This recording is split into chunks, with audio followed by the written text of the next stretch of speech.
আলহামদুলিল্লাহ। আল্লাহ পাকের দরবারে লাখ কোটি শুকর ও সুজুদ যে মহান রব্বুল আলামিন দয়া করে মায়া করে ভালোবেসে পৃথিবীর সমস্ত মানুষ থেকে পছন্দ করে যাচাই বাছাই করে প্রতি সপ্তাহে নেই আজকেও সলাতুল জুমার নামাজ আদায় করার উদ্দেশ্যে মসজিদে আগে আগে আসবার এবং বসবার যিনি তৌফিক দান করেছে ওই মহান রব্বুল আলামিনের দরবারে অন্তঃস্থল থেকে কালিমাতুশ শুকর আদায় করে আলহামদুলিল্লাহ। মহান রব্বুল আলামিনের দরবারে লাখ কোটি শুকর ও সুজুদ যে মহান রব্বুল আলামিন আমাদেরকে ঈমান দান করেছেন এবং ইসলামের উপরে থাকবার মতন তৌফিক দান করতেছেন এবং সমস্ত ইজ্জত ও বেইজ্জতি থেকে আমাদেরকে হেফাজত করতেছেন। এই জন্য আবার শুকর আদায় করি আলহামদুলিল্লাহ। আল্লাহ তাআলা ইজ্জত দেওয়ালা, আল্লাহ তাআলা বেইজ্জত করনেওয়ালা।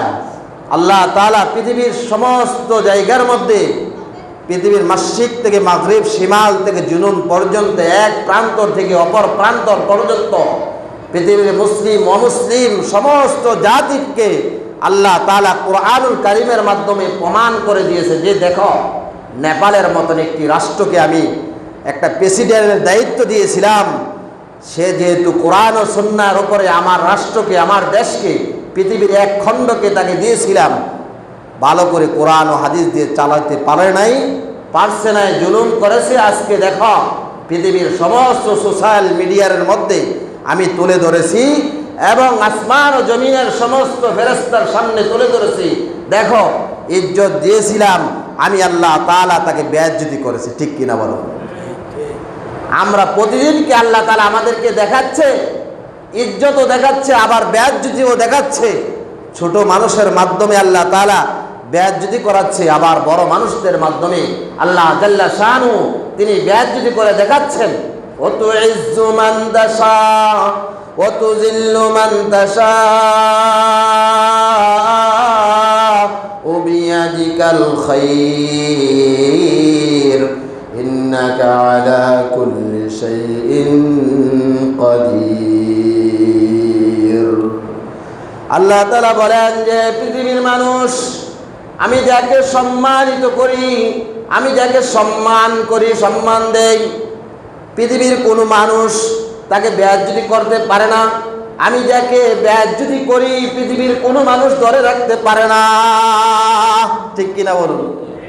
এজন্য আমরা ইসলামকে যদি ভালোবাসি, ইসলামের ছায়াতলে থাকি, কোরআনকে ভালোবাসি, নবীকে ভালোবাসি, নবীর সুন্নাহর উপরে চলি, তাহলে আমাদের জীবনে প্রতিটা মুহূর্তে, প্রতিটা পলকে পলকে, প্রতিটা দিনে দিনে আমাদের ইজ্জত ও সম্মান কে বাড়িয়ে দিবে? আল্লাহ তাআলা বাড়িয়ে দিবে। মানুষের কাছে ইজ্জত সম্মান নাই, মানুষের কাছে সম্মান নাই, মানুষের কাছে ইজ্জত নাই, একমাত্র যার কাছে আছে তিনি কে? আল্লাহ। তিনার কাছে ইজ্জত চাইতে হবে, তিনার কাছে সম্মান চাইতে হবে, তবে তিনার কাজ করে, তবে তার কি?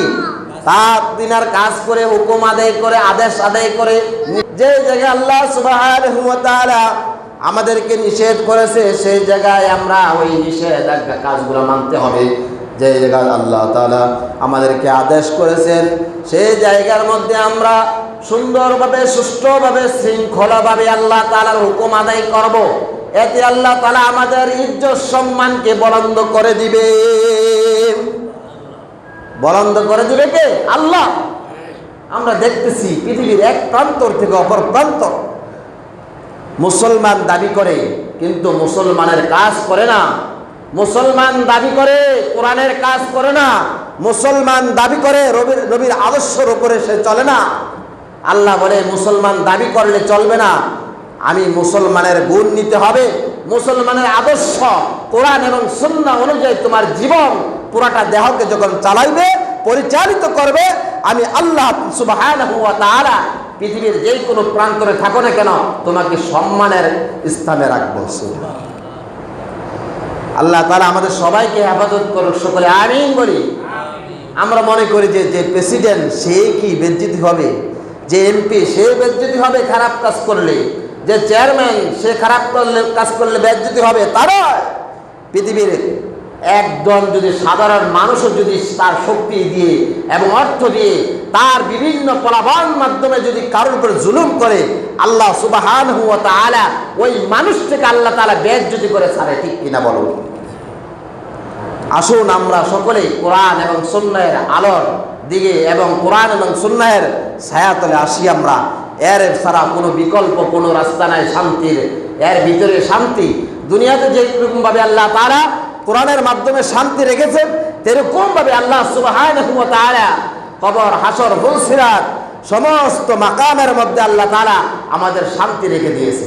দুনিয়া হলো আমাদের ক্ষণস্থায়ী, আর পরকাল হলো আমাদের চিরস্থায়ী। আসুন আমরা সকলে আল্লাহর হুকুম মেনে, আদেশ মেনে, তার জমিনের মধ্যে ইসলামকে বাস্তবায়িত করে আমরা আল্লাহ তাআলার নৈকট্য বান্দা হয়ে জান্নাতি মেহমান হয়ে যাই। পারবো ইনশাআল্লাহ? আল্লাহ কবুল করো সকলে, আমিন বলি।